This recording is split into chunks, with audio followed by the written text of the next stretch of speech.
வாழும் காலத்தில் கலையோடு பயணித்தவரே நாச்மாடி ராஜன்.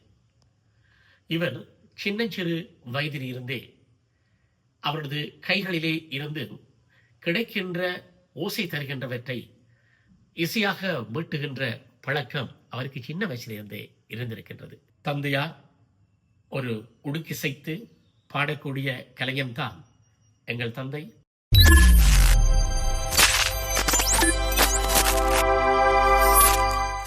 சின்னஞ்சிறு வயதிலேயே அவர் கலைவாணர் நாடக மன்றத்தின் சரியாதப்பா என்கின்ற நாடகத்தில் இணைந்து நடிப்பதற்கு வண்ணை தியாகர் என்கின்றவர் அவர் ஒரு உறவுக்காரன். அவர் மூலமாக அந்த நாடகத்திலே நடித்துக் கொண்டார்.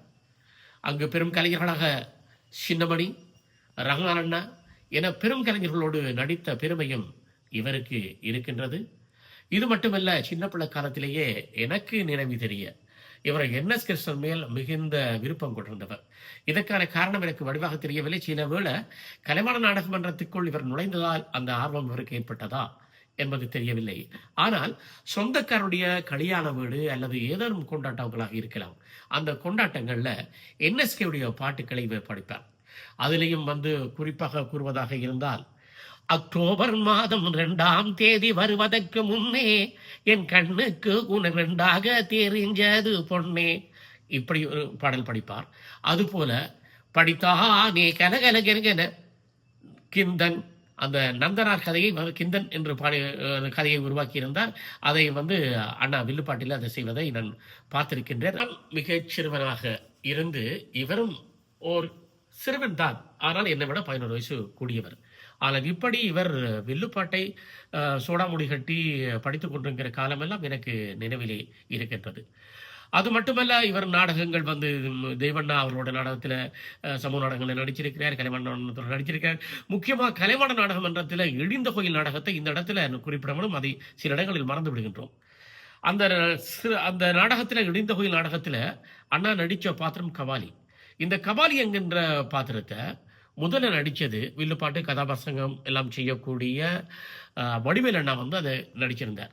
வடிவேல் அண்ணாவை சொல்றது நல்ல ஒரு கொமெடியனாக அந்த நேரத்தில் சொல்லுவினோம். அவர் நடித்த பாத்திரத்தை வேறொரு நடிக்கிறது அவ்வளவு கஷ்டம், அவ்வளவு நகைச்சுவாச்சி வேறாம். ஏன்னா அந்த பாத்திரம் அப்படித்தான் ஒரு நகைச்சுவான பாத்திரம். அந்த பாத்திரத்தை அண்ணா ஏற்று நடித்திருந்தார். இதே நாடகம், அதாவது ஒரு 13-14 வயசு வேலைக்காரனாக முழுக்க தமிழகத்தை தமிழ் பேசுகின்ற பாசை தான்.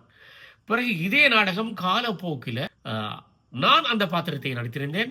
அண்ணா சின்னமணி என்ன நடிச்சிருந்த பாத்திரத்தை அந்த மணியிலே நடித்திருந்தார். இப்படி அதே போல வீரமேந்திரன் நாடகத்திலே பார்த்திருக்கின்றால் வீரமேந்திரனுடைய தந்தையாக வீரசேனனாக அண்ணா நடித்தார். உதயச்சந்திரன் அண்ணா அவர்கள் மகனாக நடிச்சிருந்தார். அதே போல அண்ணா சின்னமணியின் பாத்திரமான வீரசேனன் பாத்திரத்தை நடித்திருந்தார். இப்படி பெரும் நடிகர்கள் நடித்த பாத்திரங்கள் எல்லாம் மிளிர்ந்தவர் தான் அவர். அதுபோல திருப்பூங்குடி விவிகே ஆறுமுகம் அவர்களோடு வில்லுப்பாட்டில் இணைந்து கொண்டார்.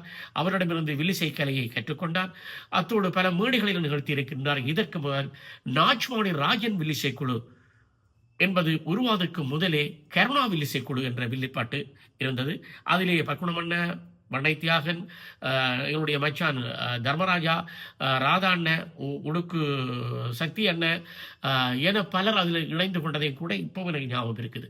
இதுதான் காலப்போக்கில் நாச்மாடி ராஜன் வில்லிசை குழுவாக தான் வளர்ந்து கொண்டது. அது வளர்ந்ததன் பின் நானும் ஏதோ பாடுவேன் என்ற என்னுடைய ஆர்வத்தை பார்த்து அல்லது என்னுடைய ஹரிச்சந்திரா மேடையிலே அண்ணா பார்த்து அதை மகிழ்ச்சியோடு ஈடுநாடு பத்திரிகை அழைத்து உடனே படம் பிடிச்சி அந்த நேரத்தில் வெளியிலைகளை எல்லாம் பெருமைப்படுத்தி கொண்டார் அண்ணன். அதுக்கு பிறகு என்னையும் வில்லிசையிலே இணைத்து கொண்டார். பிறகு காலப்போக்கில் தம்பி காந்தனையும் கூட இணைத்து கொண்டார். நாச்மாடி ராஜன் வில்லிசை குழுவில் நாங்கள் அண்ணாவோடு சேர்ந்து ஒரு கொடிகட்டி பறந்தோம் என்று சொல்லலாம். அந்த நேரத்தில் எனக்கு தெரிய லோகநாதன் என்று ஒருவர், இளம் தலைமுறை ஒருவரை இவர் நகைச்சுவைக்காக தனக்கு பக்கத்தில் ஆபாசம் போடுவதற்காக அழைத்திருந்தார். பின்னாளில் அண்ணாவின் விருப்பம் எதுவோ ஒரு தமிழ் குமரன் அவர் மீது சரியான விருப்பம் கொண்டவர், ஒரு ஆசிரியர் கூட. அவர் அண்ணாவின் விருப்பம் கொண்டதான் அதிக விரலாம். அதனால் அவரும் எங்களுடைய வில்லிசை குழுவில் இணைந்து கொண்டார். காலப்போக்கில் அண்ணா தாயகத்தை விட்டு வெளிக்கிட்டதுக்கு பிறகு 79 கடைசி காலத்திலிருந்து நான் நாச்மாடி ராஜன் வில்லிசை குழுவை நான் இயக்கி வந்தேன் என்ற விடயத்தையும் இதிலே நான் குறிப்பிடுகின்றேன். இதற்கு பின் புலம்பெயர்ந்த மண்ணுக்கு சென்றது பின் அண்ணா எனக்கு தெரிய முக்கியமாக ஜெர்மனிக்கு சென்ற பின் தான் அவர் மிகவும் மீண்டும் வில்லிசை கலையை நடத்த வேண்டும் என்ற ஆர்வத்தோடு புறப்பட்டதை நாம் பார்க்கக்கூடியதாக இருந்தது. அதனால் டிடிஎன் தொலைக்காட்சி, ஐபிசி தொலைக்காட்சி, வானொலி என தனது தடத்தை பதித்துக் கொண்டார். இது மட்டுமல்லாமல் வில்லிசை கலையை தான் நேசித்ததன் மூலமாக அவர் எனக்கு தெரிய அன்றைய காலத்திலேயே தமிழகம் எங்கும் சென்று வில்லிசை கலைஞர்களை பார்த்த பெருமை அவருக்கு உண்டு. அது மட்டுமல்ல, சுப்பு ஆறுமுகம் என்றால் உங்களுக்கு அநேகமாக தெரியாதவர்கள் இருக்க மாட்டார்கள். அவரை நேரடியாக சென்று பார்த்திருக்கின்றார். அது மட்டுமல்லாமல் ஊர்ல இருக்கிற காலத்தில், அதாவது முன்னொரு காலத்தில் தான் சொல்ல வேண்டும், அந்த நேரத்தில் பார்த்தீங்கன்னு சொன்னா பிச்சைக்குட்டி என்கின்ற ஒரு பெருமூத்த வில்லிசை கலைஞர், அவரை இவர் பார்க்க வேண்டும் எண்ணியிருந்தாலும் கூட பார்க்க முடியவில்லை.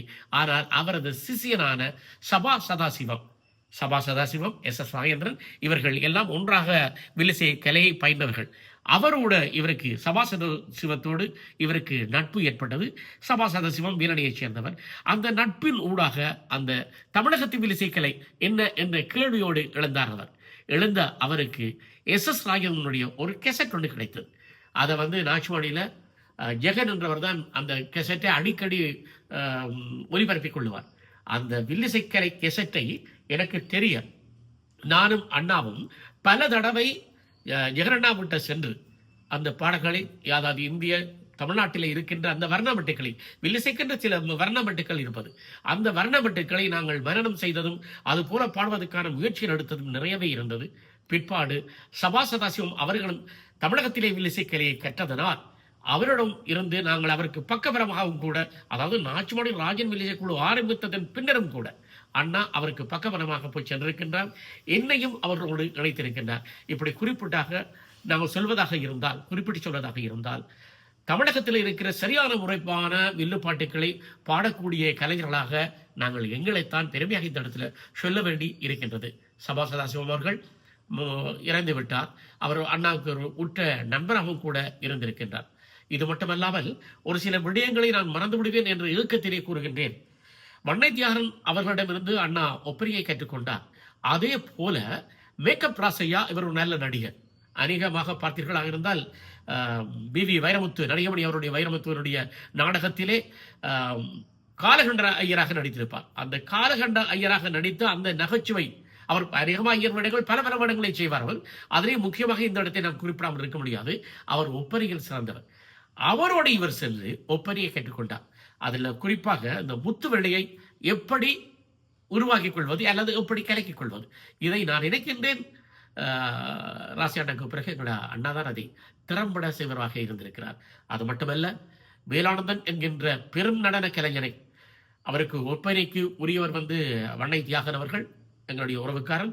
அவரோடு சேர்ந்து அண்ணன் பல மேடைகளுக்கு ஒப்பனை செய்ய சென்றிருக்கிறார். சென்ற சமயத்திலே பல நடன தாரகைகளுக்கும் ஒப்பனை செய்திருக்கின்றார் என்கின்ற பல பெருமைக்குரியவருக்குத்தான் என்று நீங்கள் நினைவு பகிர்ந்து கொண்டிருக்கின்றீர்கள். நிறைய நான் கூற நிறைய விடயங்கள் இருக்கின்ற, இருப்பினும் இந்த விடயம்தான் ஆகக்கூடிய சுருக்கமானது என்று கூறி விடைபெறுகின்றேன். நினைவு பகிர்வில் நீங்கள் நனைந்து கொள்ளுங்கள். முக்கியமாக வில்லிசை கலைக்கு முத்திரையிட்ட அந்த கலைஞரை தான் உருவாக்கிய பல மாணாக்கர்கள் அவர்களும் நினைவு கூற வேண்டும். ஏனென்றால் நிச்சயமாக நீங்கள் அவரை நினைவு கூறுகின்ற நேரத்திலே நீங்களும் வளர்ந்து கொள்வீர்கள். அவரை போல ஒரு கலைஞரிடமிருந்து பக்குவப்பட்டு வளர்ந்த உங்கள் யாவருக்கும் இந்த நேரத்தில் அவர் சார்பாக நான் வாழ்த்து கூற கடமைப்படுகின்றேன்.